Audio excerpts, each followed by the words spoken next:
Merhaba arkadaşlar.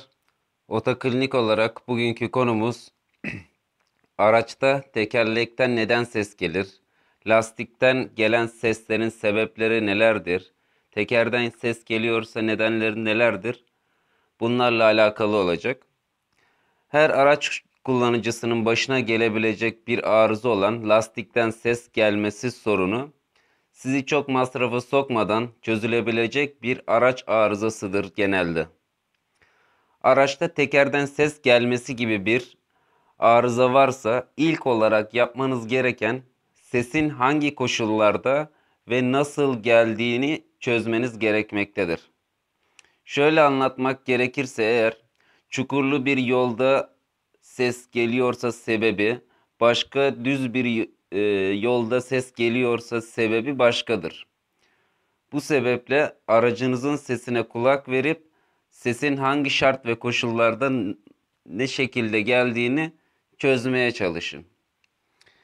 Şimdi gelelim araç tekerleğinden gelen sesler ve bu seslerin nedenlerine.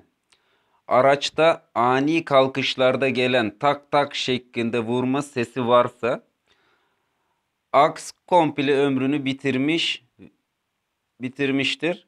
Sizi yarı yolda bırakmadan bir an önce değiştirilmesi gerekmektedir arkadaşlar. Bu ciddi bir durumdur.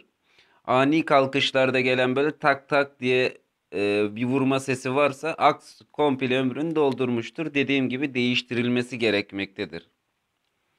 Onun dışında tekerlekten gelen metal sürtme sesi genelde yine aks ile alakalıdır. Aks kafası arızalarında ve aks lalesi arızalarında görülmekte olup yine dediğim gibi ilk fırsatta değişimi yapılması gerekmektedir. Lastik ve tekerlek arızalarında en büyük arıza budur. Aksla alakalı kısımlar önemlidir ve bir an önce değiştirilmesi gerekmektedir. Buna dikkat etmenizi tavsiye ederim.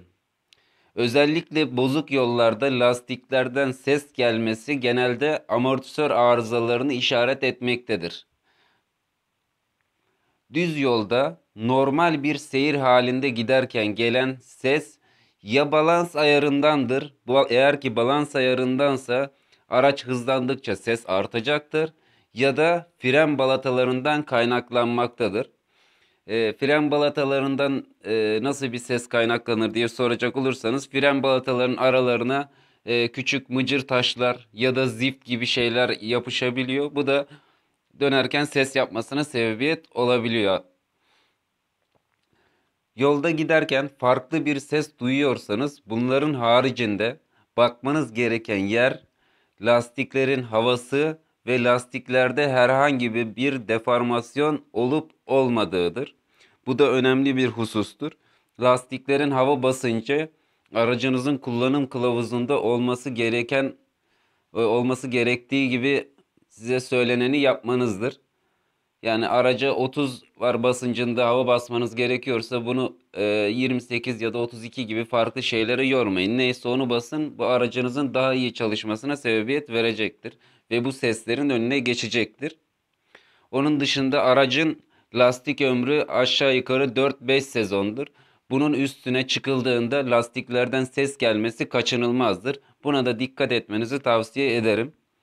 Bu konuda sizlere aktaracaklarım bu kadar. Sormak istediğiniz sorular her zamanki gibi açığım. Beni dinlediğiniz için teşekkür ederim. Hepinize iyi günler arkadaşlar.